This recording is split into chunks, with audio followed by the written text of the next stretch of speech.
Hey guys, welcome Breakdown Channel Universe. Gue lagi ada di nonton bareng di sini untuk film Ant-Man and the Wasp: Quantumania. Mantap, kita rame banget. Ada yang dari Indonesia Timur, Indonesia Barat, Indonesia Tengah, dong. Yang juga Bekasi, Tangerang, ya, Depok, Jaksel, wah banyak banget di sini. Thank you banget guys udah nonton, udah ikutan nonton bareng. Mudah-mudahan next kita bisa bikin yang lebih seru dari ini. Oke, kita mulai diskusi. Besok pertanyaan. Ada nggak pertanyaan dari teman-teman tentang film ini? 1, 2, 3. Kita kumpulin aja dulu. Oke, pertanyaan pertama ya. Sebenarnya Kang yang di film Ant-Man Quantumania ini adalah He Who Remains atau bukan? Karena tadi seperti yang kita lihat sama-sama ya, ada beberapa clue yang menyatakan itu sebenarnya sih kayak He Who Remains ya. Yang pertama tadi ada omongan dia diasingkan. Terus yang kedua dia sudah beberapa kali mengalami pemberontakan.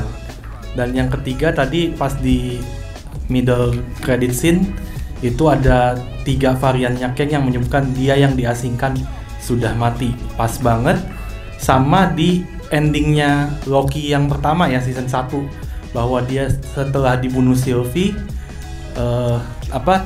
waktunya itu udah mulai ngaco lagi gitu. Timelinenya udah banyak banget. Nah, apakah ada nggak ke arah situ bahwa Kang yang di film ini sebenarnya adalah He Who Remains? Oke, got it. Nanti yang bisa jawab boleh nanti ya. Yang pertanyaan kedua dulu. Tadi siapa yang pegang mic?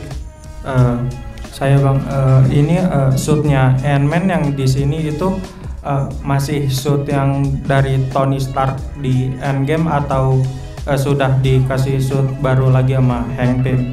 Udah itu aja sih Bang. Oke, suit baju ya. Oke, sekarang kita masuk pertanyaan pertama tadi adalah ini Kang yang ini adalah Kang apa Kang yang sama dengan He Who Remains? Apakah orang yang sama? Ada yang bisa bantu jawab? Oke, tidak ada? Oke, gue coba ya. Jadi gini, kalau sepemahaman gue setelah ngelihat ini, nih Kang yang ini adalah Kang yang berbeda dengan Kang yang ada di He Who Remains. Maksudnya yang di series Loki. Kenapa? Yang di series Loki itu yang kita tahu kan namanya He Who Remains. Dan dia tidak pernah menyebutkan kalau dirinya adalah nama gue He Who Remains. Dia hanya disebutin sama Miss Minute gitu. Dan ini juga masuk ke pertanyaan besar gue tentang film ini adalah apa perbedaan antara Kang yang itu dengan Kang yang He Who Remains. Sebenarnya perbedaannya tidak ada perbedaan, mereka adalah orang yang sama, mereka variant. Cuman kita nggak pernah tahu yang mana yang namanya mainnya, yang mana yang masternya nih. Itu yang mana yang utamanya nih, Kang yang utama. Jadi mereka varian dari ada di universe ini, yang universe itu. Tapi perbedaan atau persamaan bisa dibilang antara kedua itu, dua-duanya bertujuan untuk menyelamatkan universe mereka sendiri dari kumpulan Kang-Kang yang jahat. Wah, kumpulan Kang-Kang yang jahat. Berarti Kang yang tadi jahat apa baik? Menurut kalian Kang yang tadi jahat apa baik? Ya, yang jahat angkat tangan. Yang baik angkat tangan. Kenapa baik? Ayo, Kang, kenapa baik, Kang? Tadi saya nonton ngeliat sekilas, dia baik kan, dia kan tadi ngomong ya yang bukan saya yang menyelamatkan tapi saya yang menghancurkan ya, tadi dia ngomong gitu ya. Atau kebalik ya? Iya, benar. Benar ya? Benar. Jadi si Kang ini dia tuh mencoba untuk mencegah begitu banyak kehancuran multiverse yang disebabkan oleh kumpulan Kang yang kita lihat di ending di post credit scene pertama tadi, di mid credit scene. Dia bilang kalau kumpulan Kang ini tuh mereka bermain-main dengan waktu. Ini yang kita tangkap ya. Bermain-main dengan waktu, menciptakan banyak incursion, menciptakan banyak kerusakan di berbagai timeline di universe. Dan Kang yang tadi tujuannya adalah dia mau menghancurkan berbagai multi-universe yang sudah diciptakan sama mereka, yang diacak-acak sama kumpulan Kang, Council of Kangs. Kita sebut aja Council of Kangs. Dia mau menghancurkan dan membuat sesuatu yang baru. Perbedaannya apa dengan He Who Remains? He Who Remains bahkan sudah melakukan itu, bener nggak? Kita balik lagi ke Loki. He Who Remains, dia melihat kalau banyak anggota-anggota variant Kang-nya dia nih mau menguasai waktu. mau men-take over, conquer gitu. Makanya terjadilah Universal War dan akhirnya dia mengerilis Allied dan akhirnya mengisolasi universe-nya dia sendiri dan dia jaga yang dia sebut sebagai Sacred Timeline. Apa yang dia lakukan ketika tercipta timeline baru? Dihancurkan. Sama aja kan sama kayak Kang ini, cuman di sini kita ngelihat wah dia lebih sangar aja, apa juga mau dilawan sama dia. Jadi Kang ini yang gue lihat, dia melihat quantum realm dan dunia yang dia ada sekarang itu sebagai ini tuh hasil karyanya, hasil kerjaannya si Kang yang kampret-kampret tadi. Ini juga ujung-ujungnya bakal gue hancurin. Gue hanya akan membuat sesuatu yang baru. Sama kayak He Who Remains, gue sudah menjaga sesuatu yang baru. Gitu. Jadi di situ gue tidak melihat kayak wah ini Kang ini jahat, enggak. Justru masih jadi pertanyaan buat gue adalah Kang yang mana nih yang jahat? Kalau udah dua Kang yang kita ketemu, yang ada di Loki sama yang ada ini, yang ada di sini, berarti bisa aja dong kalau setiap Kang itu punya pemikiran yang kurang lebih juga sama, ya kan?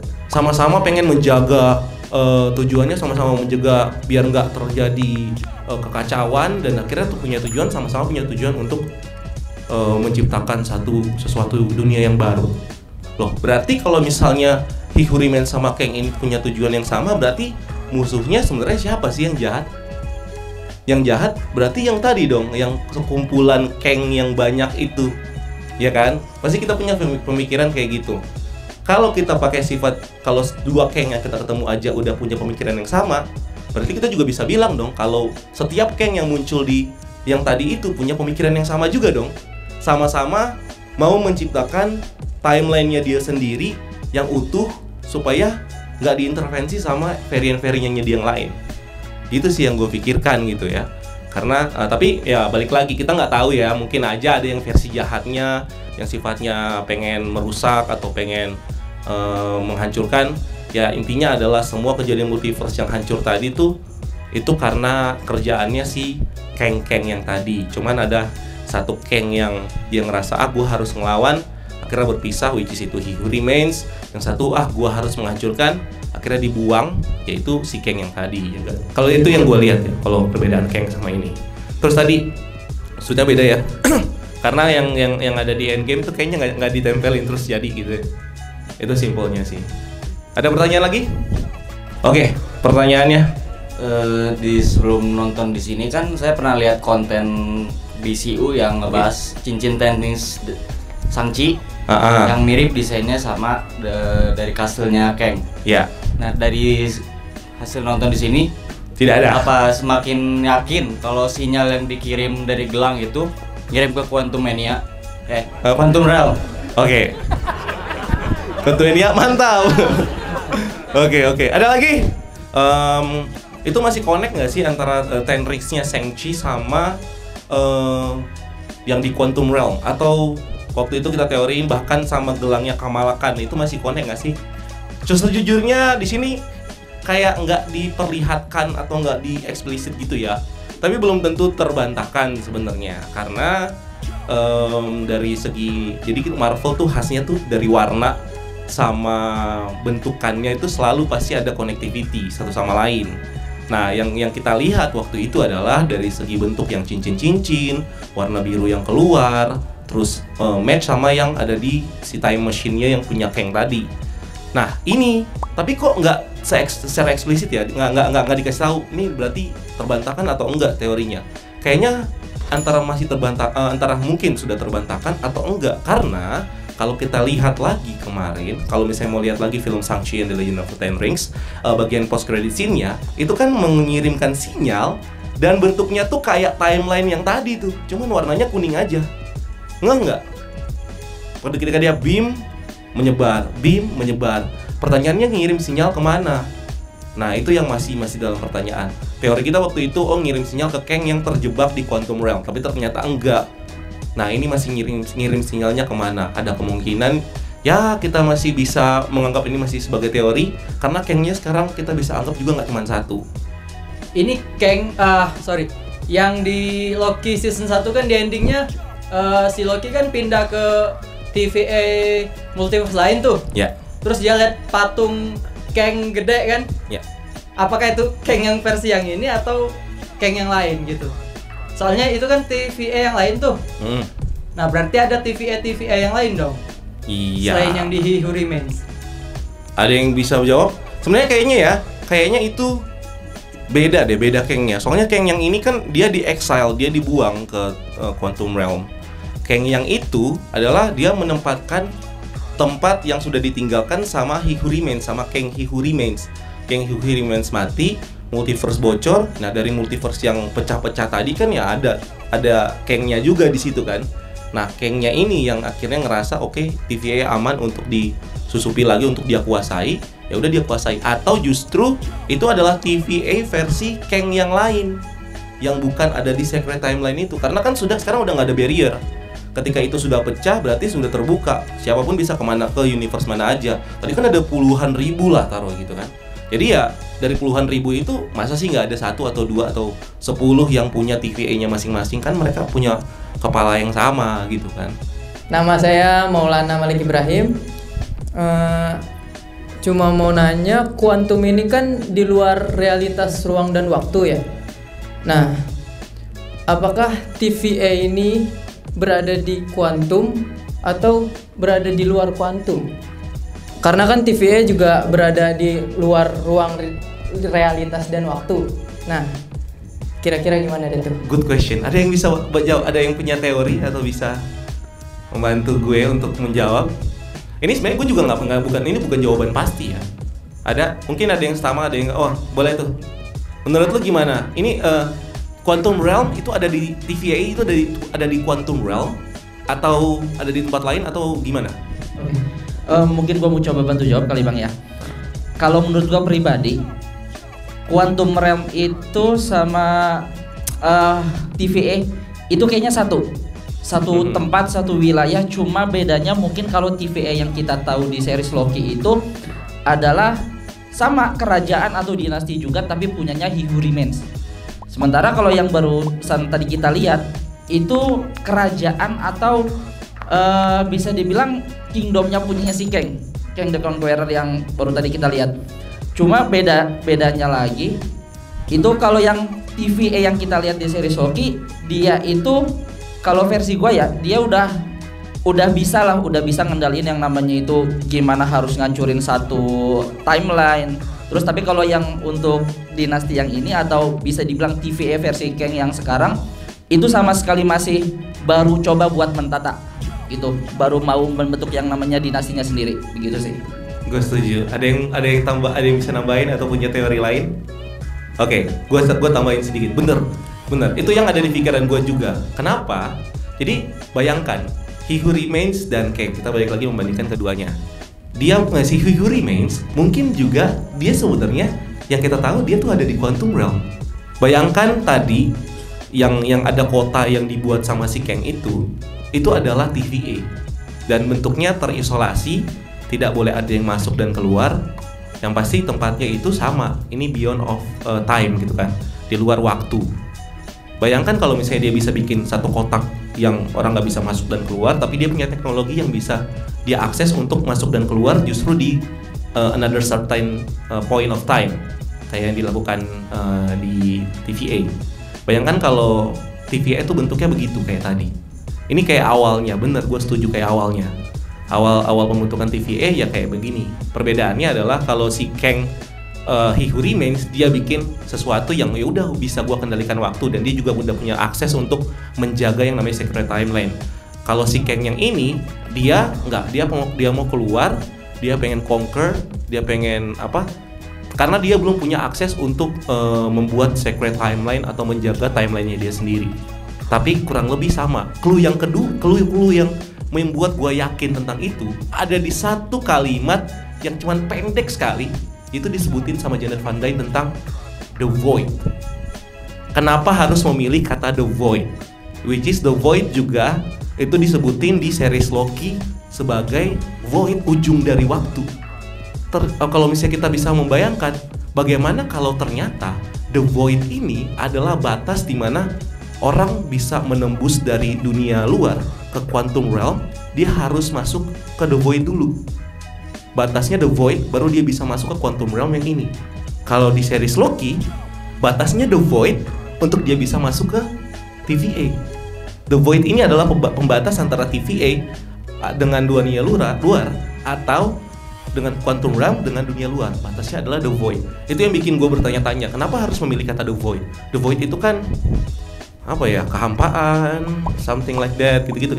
Tapi kalau dijelasin kan di seriesnya adalah ini adalah sesuatu yang membatasi gitu, di ujung, ada di ujung sekali. Ya bisa aja ini ada di ujung pembatas antara quantum realm atau pembatas antara satu tempat yang waktu itu di luar waktu dengan tempat yang dikendalikan oleh waktu. Kalau menurut gua gitu. Good questions, good answer, dan keren banget tadi. Tepuk tangan boleh. Anyway, yang ada di mid credit scene tadi, tahu nggak ada siapa aja tadi? Ada 3 Kang. Oke, betul. Apa?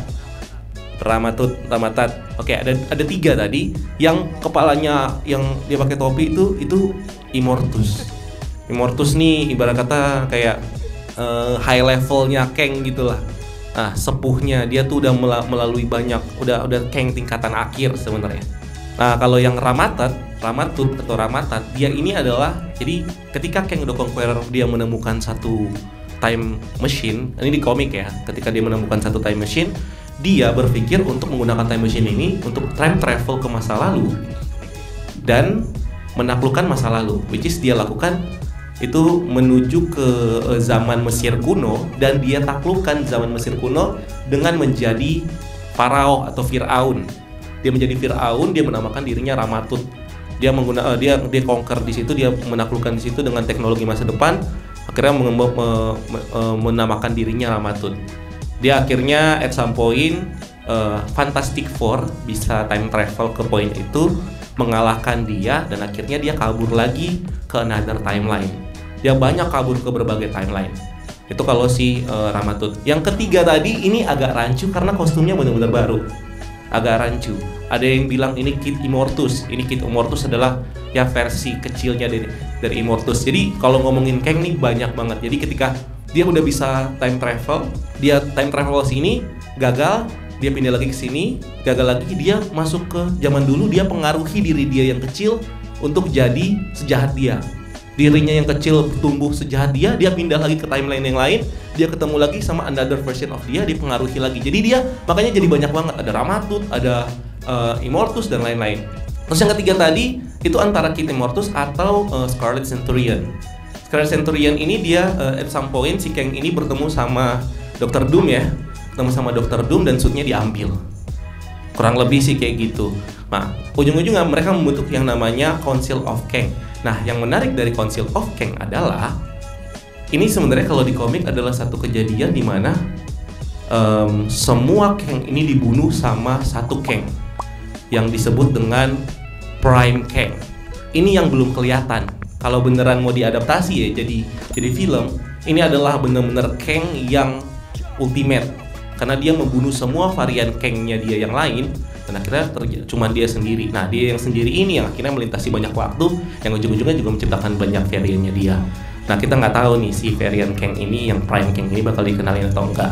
Kalau di komik sih yang gambaran persis seperti itu adalah kejadian itu, adalah Council of Kangs, terus Council of Time Travel Kangs dan lain-lain gitu. Tapi ya mereka nggak terlalu, tidak seperti diceritakan di sini mereka berusaha mengconquer banyak universe, enggak. Kang tuh bukan tipikal orang yang kalau harus kalian tahu ya, bukan tipikal orang yang teamwork, enggak. Dia tuh stand alone. Jadi bayangkan kalau setiap ada orang seperti Kang stand alone, ngumpul rame-rame kayak gini, pasti kan punya pikiran masing-masing gitu. Jadi kayaknya nggak akan lama tuh Council of Kang. Bang, gua Franz dari Bogor. Gua mau nanya, Kang itu kan so powerful ya, banyak banget kage bunshinnya tadi. Oh iya, bukan kage bunshin si Ant-Man, mohon maaf. Si Ant-Man tadi kage bunshin. Oke, lanjut. Variannya tadi banyak. Asumsi aja semua varian itu jahat. Pertanyaan gua, based on komik atau cuman sekedar teori aja, siapa hero-hero yang bisa mengimbangi atau bahkan ngalahin semua Kang yang ada tadi? Terus mau nanya juga, kemungkinan di film-film Marvel selanjutnya Kang akan muncul di film apa selain Loki? Itu aja sih. Kang the Conqueror itu lebih sering ketemu atau fighting itu sama Fantastic Four. Nah, yang menarik adalah film ini jadi bridging yang bagus banget buat pengenalan Fantastic Four, terutama yang ada di Victor Timely tadi. Nah, Victor Timely ini siapa sih? Nih gue sekalian aja ya. Victor Timely ini siapa sih? Nah, Victor Timely adalah variannya Kang, dimana dia di masa modern nih, di masa sekarang dia versus nih sama Avengers, perang besar sama Avengers. Dia kalah, dia kabur dengan time machine ke tahun 1900 awal. Nah, di sana dia punya tujuan, kayaknya gue belum cukup siap untuk melawan para Avengers. Gue harus mempersiapkan diri gue lebih siap lagi dengan ya udah persiapan dari tahun 1900 sampai nanti gue udah sampai zaman modern, baru gue ngelawan lagi. Caranya dia menyamar menjadi dengan nama Victor Timely. Dia dengan teknologi masa depan membentuk satu kota yang namanya kota Timely di Wisconsin, dan di sana dia membuat perusahaan dan industri. Karena dia kan jago teknologi dari masa depan, dia menggunakan teknologi masa depan untuk membuat perusahaan dan industri di kota itu, membuat kota itu sangat maju.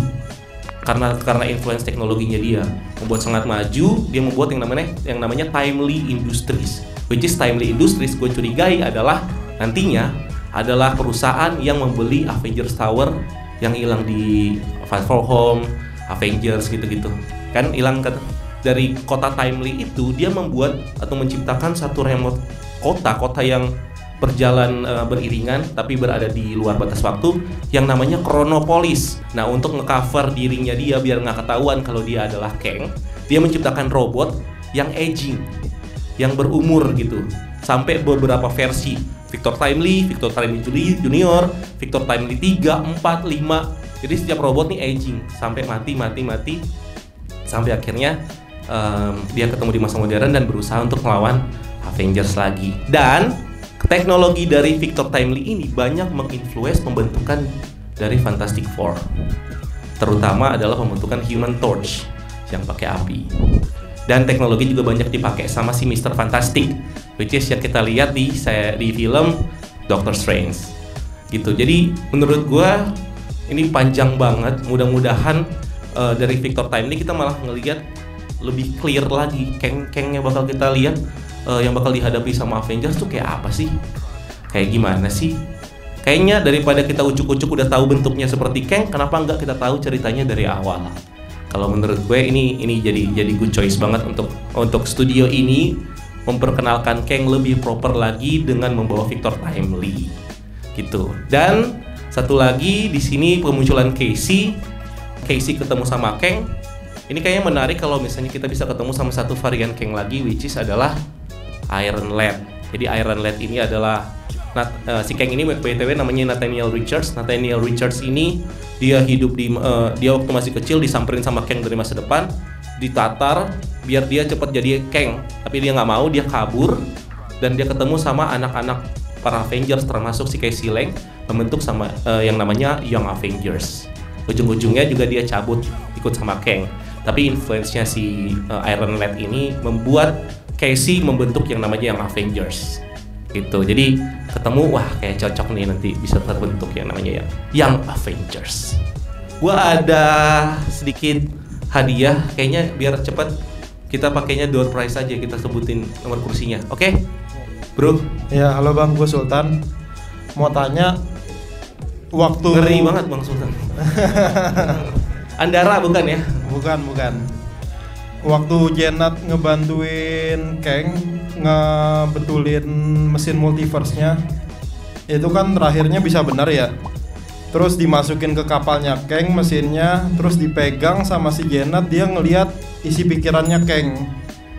Nah cuman pas di akhir-akhir film si Jenat kan diajak ke Kang masuk ke satu ruangan, terus si Kang nanya lagi, dulu gue belum sempet nanya, yang lu lihat itu apa sih? Nah makanya yang dilihat si Jenat itu masa lalunya Kang apa masa depan yang kemungkinan terjadi. Wah ini pertanyaan bagus, gue sempet mikir juga kayak gitu. Soalnya kok si Kang bisa nanya ke Jenat yang lu lihat apa? Bener, berarti Kang kan nggak tahu apa yang Jenat lihat. Nggak tahu.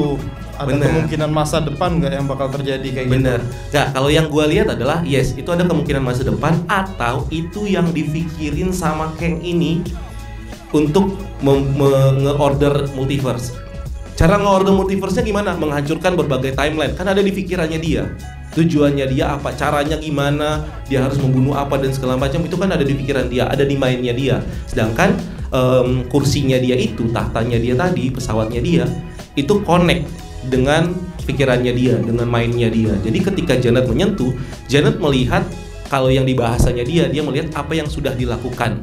Mungkin itu di situ si Janet bisa mengakses apa yang sudah dilakukan sama Kang ini sebelumnya, which is yang kelihatan sama yang apa yang akan dilakukan berikutnya.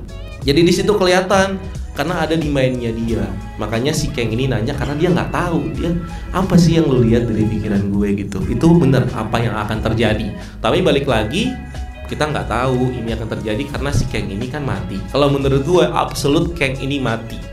Karena nasibnya sama kayak He Who Remains, tujuannya sama, apa yang dilakukan sama, apa segala macam sama. Kita justru penasaran sama siapa sih Kang yang bakal benar-benar jadi prime Kang yang bakal nanti di ngelawan para Avengers.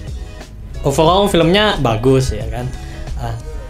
Untuk sejauh ini mungkin kita terlalu terfokus sama menghubungkan antara Ant-Man dan series Loki kan. Karena emang ada Kang-nya di situ kan. Memang kita nggak bisa kesampingkan juga. Tapi ada satu hal yang mungkin masih terpikir sama saya kan, bahwa di ending Ant-Man kedua itu kan mereka itu mencoba untuk membantu karakter, salah satunya Ghost kan. Nah pertanyaan saya, Ghost ini kemana sebenarnya? Kan terakhir dia kan dibantu kan, seharusnya mungkin dia apa gitu, kok tiba-tiba hilang aja. Entahkah mungkin ya kayak teorinya kan mungkin Thunderbolt kan, tapi kita nggak tahu sebelum ke Thunderbolt dia agak di mana itu. Entahkah dia kena The Blip juga atau gimana, kan kita nggak tahu kasusnya Ghost ini gimana. Mungkin itu sih. Makasih. Menurut lu kan Ghost kemana? Gak tahu. Ghost ya kalau kemananya sih kita nggak tahu ya. Tapi pasti kan dia kan join ke Thunderbolt ya. Jadi itu story yang udah kayak nanti mungkin kita bisa tahu tuh dari situ. Jadi dia join ke Thunderbolt. Sudah pasti lo masuk lo. Dia jadi salah satu anggotanya. Pertanyaan aku sih sederhana banget lah, pokoknya nggak ribet-ribet amat. Soalnya ini mah pribadi dari aku tuh ngerasa bingung sama timeline si Janet Van Dyne waktu masuk ke Quantum Realm. Kayak dia tuh ketemu Kang-nya kapan? Soalnya pas percakapan sama Kryler tuh si Kryler kan bilang kenapa kamu nih pokoknya kamu kok ninggalin dan lebih milih ngebantuin orang itu gitu. Nah itu tuh terjadinya kapan gitu. Nah aku tuh bingung sama itu, antara dari si Janet masuk ke Quantum Realm, ketemu Kang, ketemu Kryler jadi tentara pemberontak atau apalah itu tuh sampai keluar tuh kayak gimana gitu. Ada yang bisa membantu menjelaskan? Tadi emang salah satu kelemahan dari film ini adalah tidak rapi, membingungkan, bener. Jangankan itu, konsep ini aja deh. Si Scott Lang di Endgame, dia masuk ke Quantum Realm, entah Quantum Realm bagian mana, dia menghabiskan 5 jam di situ. Ketika kembali lagi ke dunia nyata, dia sudah skip 5 tahun. Tapi kok di sini kayak nggak ada apa-apa tuh, kayak nggak ngaruh-ngaruh apa-apa. Apalagi si Janet Van Dyne dia bilang menghabiskan 30 tahun di Quantum Realm. Tapi balik lagi, kondisi dunia juga berjalan sama kan, 30 tahun juga sama yang ada di Quantum Realm. Itu memang jadi sesuatu yang membingungkan gitu dari konsep yang diangkat tentang ini. Jadi gue sebenarnya masih mencoba mencari tahu ini selaannya di mana. Apa mungkin si Ant-Man ini adanya di sebelah sininya Quantum Realm, which is itu adalah bagian yang dimana waktunya berjalan berbeda. Terus mungkin si Janet itu ada di situ karena ya udah karena dia dihidup sebagai citizen of Quantum Realm, atau mungkin yang lain itu masih jadi pertanyaan. Tapi kalau ngomongin alurnya sebenarnya bisa bilang kayak gini, si Janet sampai ke situ dia akhirnya hidup karena dia nggak tahu tentang socialization yang ada di Quantum Realm. Akhirnya dia hidup sendiri. Dia bertemu dengan Kang yang baru jatuh dengan pesawatnya dia. Makanya dia tadi bilang setelah sekian lama dia nggak punya teman, dia akhirnya punya teman.